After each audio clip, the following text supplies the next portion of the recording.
impacted in the first 100 days. Joining us now, Democratic Senator Andy Kim of New Jersey. Senator, you wrote in an op-ed for MSNBC.com that it's called America First is becoming America Alone at the worst possible time. And in it, you say, quote, when I look at his decisions, I don't see chaos. I see the implementation of a coherent and dangerous neo-isolationism. So you think this is all deliberate. Can you explain why you think that and what it means?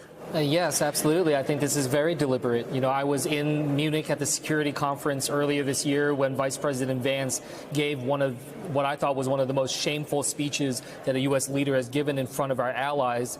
We see the president talking about how he wants to walk away from NATO, questioning that alliance. This is very much a belief that we should be going alone. The tariffs are a perfect example of that, literally going against our allies and our partners. I even asked Secretary Lutnick, are you going to differentiate between our allies and our partners and our adversaries and our competitors? And he said basically no.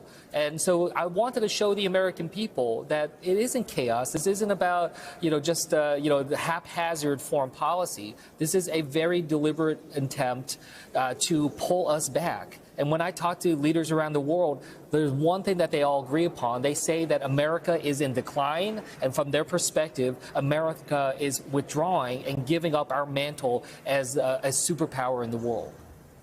I was also at that conference in Munich, and that speech really startled a lot of European leaders. And one of the things I kept asking them is if they thought America was a reliable ally, if they thought Article 5 were invoked, the Mutual Defense Treaty under NATO, if America would really come to their defense. I pose those questions to you. Is America a reliable ally, and is it a reliable NATO member? I get that question a lot from leaders as well. And right now, unfortunately, it is very clear that we are not a reliable partner right now. I often say, what's the value of the American handshake right now? When we hear straight from Donald Trump saying he's not sure, he's not committed to coming to the defense of our NATO partners if an attack were to happen. He literally questioned that. I don't see how any of those partners can see what's happening and think that the United States is reliable, that we can be counted upon. And when we see us cutting USAID and foreign assistance all around the world, you know who is stepping in to fill that void and that vacuum? China is. China is trying to demonstrate that they are the new superpower, that they are going to be the force for stability and continuity in the world. And that's going to make us less safe. That's going to make us less prosperous. That's going to hurt America's standing in so many different ways. So I just really want to hit that home again to the American people so they understand, because Trump is trying to couch this as trying to save money, trying to have effective, efficient government. Right now, we should be surging resources when it comes to foreign policy, when it comes to trying to take on this very dangerous world that we're in right now. We can do that responsibly, but if we cede that ground, it will be filled by our adversaries and our competitors. And at the same time, right now, there's a cabinet meeting at the White House, and Elon Musk is speaking. We're not going to go to that right now, but we are monitoring that for everyone. You can see right here. I also want to ask you, for those of us who followed and covered the first Trump administration, there was a lot of messaging about exactly what you were just talking about, soft power, countering China, countering this Belt and Road Initiative where they're going into countries, building roads, building ports, building stadiums in Africa and South America. If the administration does what it's proposing, cutting staff and diplomatic facilities around the world, doesn't that undermine their stated goal of countering Chinese influence abroad? Absolutely. And like I said, we should be looking at foreign assistance. It's not charity. It is a means by which we can try to engage and influence other countries. The Development Finance Corporation, which is meant to be a counterweight to the Belt and Road Initiative by China. There's so many tools that the Trump administration is cutting. And what is he doing? He's put forward these tariffs, which is not only raising prices on the American people, but it's forcing us to go it alone. I've told the Trump administration, if you're going to do tariffs on China, I'm not opposed to that, but if you're going to do it, you got to do it alongside our allies and our partners to be able to build up a coalition to stand stronger. Instead, we burn those bridges. We are standing alone, and we're weaker for it. So I'm very worried about this pathway that he is setting us on, a trajectory of decline that I don't want to see come to fruition. I'm a father of a 7-year-old and a 9-year-old, and I'm really worried about what kind of America they're going to grow up in. But meanwhile, I can tell you that President Trump is expected to travel to Alabama tomorrow to give the commencement address at the University of Alabama. The school's college Democrats plan to hold a protest before the president's speech. At that protest, former Texas Democratic Congressman Beto ORourke is expected to speak. And Beto ORourke joins us this morning. He is also the founder of the activist group Powered by People. Beto, it's always a pleasure to see you, my friend. I thank you for your time. I was just curious how you would grade President Trump's first 100 days in office. He's failing by any measure that matters to anyone. You know, our pocketbook, our retirement fund, the economy, our jobs, investment in industry, everything that we care about and that matters to us in our day-to-day lives. And then more importantly, what matters to us as Americans, our Constitution, the rule of law, and our very democracy are all worse off for 100 days of Donald Trump. And here's the good news in all of that. It is provoking a response everywhere across this country. As you mentioned, I'll be in Tuscaloosa, Alabama tomorrow, but I was just in Waco, Texas, in Denton, Texas this weekend. Both places, more than 1,000 people came out, Republicans, Democrats, independents, not for a candidate or for a political party, but they're standing up to be counted for our country at this moment of truth. And it is pretty damn inspiring because we've gone through some rough patches before as a country, and it takes us a little while, but we always come through. So we're going to get through this one, and we're going to be the better and the stronger for it. Why do you think that the state of the Democratic Party, at least in the eye of the majority of Americans, has fallen to the level it has? And, you know, some polls show 27% support for the Democratic Party. Why has that happened? And if we are in a moment of truth, Beto, where is that truth breaking through when you have, I guess, the majority of the American people that don't see the Democratic Party as the party that can cut through and give those truths? There are some exceptions to what I'm about to say. You know, I think about Bernie Sanders and AOC and Tim Walz and others. But by and large, our party has been governed by consultants and pollsters and focus groups and money and not people. If you're not with the people, you're not going to win. As Joe Strummer said, without people, you're nothing.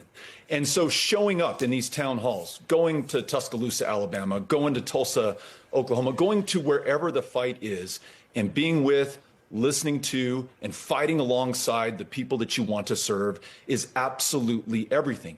And those Democrats who will heed this lesson and answer the call of the people of America not only will be successfully politically in these next elections, but they'll be the leaders who will bring us through this trial that we're undergoing right now. Last thing on this, you know, I know that we're concerned about the lack of due process, these deportations, not just of Kilmar Abrego Garcia, but young U.S. citizen children, including those with cancer who are deported without their medications. We are going to rise up and we're going to overcome this. When Trump was doing family separation in 2018, we rose up. And in Tornillo, Texas, and I know you covered this, Jose, we had more than 1,000 people who stood and witnessed what was happening to those kids, transmitted it to the rest of the country. Within days, Trump rescinded that family separation policy. So public sentiment, as Lincoln said, is everything. So all of us have to do all that we can with what we have, where we are, stand up at this moment of truth and be counted, push back, fight back until we win. One of the things, of the many things that I know about you is your deep well of knowledge on the issue of immigration, and not only immigration from a legislative perspective also, but the impact of immigration on regular people. And we've talked so long, Beto, you and I, about the possibility of immigration reform in Washington, something that seems to be increasingly a distant possibility. The border is virtually shut down under President Trump. How do you see this changing, evolving? Is there any light for example, the possibility of some comprehensive immigration reform to happen? There is, believe it or not. You know, the president has overreached. And what he's done, as we just learned from the New York Times poll this week, is actually deeply unpopular. It's one fiasco after another. 1 minute Donald Trump and his people say one thing, then they say the opposite, then they say something else entirely. Nobody ever seems to know which way is up, and many of them just lie outright to the American people. It's corruption. Donald Trump, Elon Musk, and Republicans are hijacking the government, raiding the public's piggy bank, and picking the pockets of the American people to enrich themselves. Minority Leader Chuck Schumer and fellow senators held the floor open last night to criticize President Trump's first 100 days in office. And today, they'll join House Democrats on the steps of the Senate to continue pushing back against what they say is the administration's corruption, chaos, and the high cost of the GOP. Joining us now, House Democratic Whip, Congressman Katherine Clark of Massachusetts. Thank you very much for being on the show this morning. How would you characterize things? What has changed for the country in President Trump's first 100 days? Yeah, just about everything, Mika, and it is good to be with you. But here at this 100-day mark, I think that what you just heard sums it up. This has been hallmarked by chaos and corruption, meant to keep us off balance and distracted from they are breaking our government in order to rob it and take money from programs like Medicaid, take our health care, our veterans benefits, funding for public school, for child care, and give it to the billionaire class in the form of tax cuts. It is the same strategy, the same playbook. And we are seeing this play out in real time in such damaging ways to our economy, to our civil rights, and to our democracy. Democratic voices, the House, the Senate, former Democratic representatives like Beto ORourke, really coming at Trump and noting how, guys, it sort of feels cult-like. And maybe this is a stretch, but this is my view here. Like, we've talked about the MAGA cult before, like the Trump cult. But, like, if you actually study these movements, how do they succeed? Like, because you think to yourself, like, how could anybody fall for that when you watch documentaries on these weird groups that, you know, exploit their members and isolate themselves? Well, the isolation is part of it. One of the reasons that you isolate your MAGA people, you isolate them from non-far-right media, you isolate them from their friends and family in some cases. Look at all these people who have said, I've lost my dad, or I've lost my husband, or I've lost my mom to MAGA or something, or I've lost my grandparent to MAGA, right? These types of stories. But that's what the U.S. is sort of doing. Trump is isolating his base from reality, but he's also trying to isolate America from the world. He's trying to, at maybe more than any president since the First World War at least, isolate the United States from the world. And make it like not only, oh, like we're America and we're the best, rah, rah, rah, rah, rah, like kind of American exceptionalism, which has always existed, but it's more like the rest of the world doesn't matter. It's only us. You can only trust me. You can't trust friendly nations. You can't trust Canada. You can't trust nations that we've trusted for, in some cases, well over 150 years in some cases. You can only trust us. And that's cult-like behavior, guys. This is where it gets dangerous. Trump wants to take what he's done with MAGA and do it to your whole country. And he cannot be allowed to succeed. And that's why Democrats are taking him on in the House and on the virtual House, which is mass media.